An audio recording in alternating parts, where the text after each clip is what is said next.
থাকা যাবে না। না জানি এটা কোন পাখির বাসা, তবে ঈশ্বর তোমার কাছে একটাই প্রার্থনা করি যে পাখিরই বাসা হোক না কেন এটা, সেই পাখি যেন আমার ডিমগুলোকে ভালো করে রেখে রাখে। আমি যে মুমূর্ষ অবস্থাতেই অনেক কষ্টে ডিমগুলো দিয়েছি ঈশ্বর।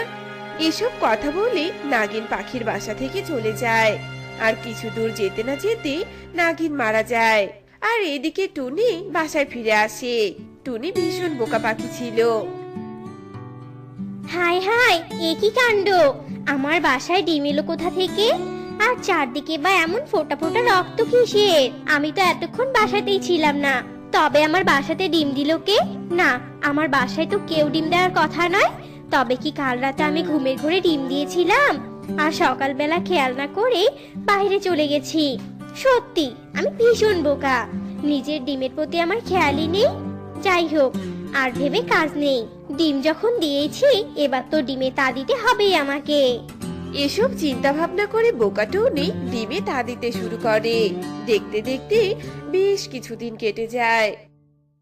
আর ডিম ফুটে তিনটে সাপের ছানা বের হয়। এ দেখে টুনি হাই হাই, আমি এ কি বিপদ ডেকে আনলাম! নিজ হাতে জম ডেকে ঘরে আনলাম নাকি আমি? এবার তো মৃত্যু নিশ্চিত আমার। এগুলো তো দেখছি সাপের ছানা, তার মানে ওই তিনটে ডিম আমার নয়, ওগুলো তো সাপের ডিম ছিল। আর আমি বোকামি করে কিনা সাপের ডিমে তা দিয়েছি। মা, উমা, তুমি কি বিড়বিড় করছো গো? আমাদের তিনজনের তো বড্ড ক্ষুধা পেয়েছে, তুমি আমাদের খেতে দাও না গো মা। কি কাণ্ড! এরা তো দেখছি আমাকে আবার মা মা বলে ডাকছে। তবে কি এরা আমারই ছানা? আজকাল কি পাখিদেরও সাপের ছানা হয় নাকি? তাই হয়তো হবে।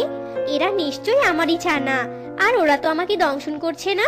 যাই হোক, ডিমে তা দিয়েছি যখন, তবে তিন সাপের ছানার আমি মা।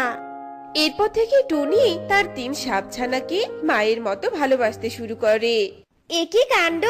টুনির দিন সাপের ছানা! বলি হারে টুনি, তোর কি কখনো কাণ্ডজ্ঞান হবে না নাকি? হ্যাঁ, তুই জেনে শুনে এভাবে নিজের বিপদ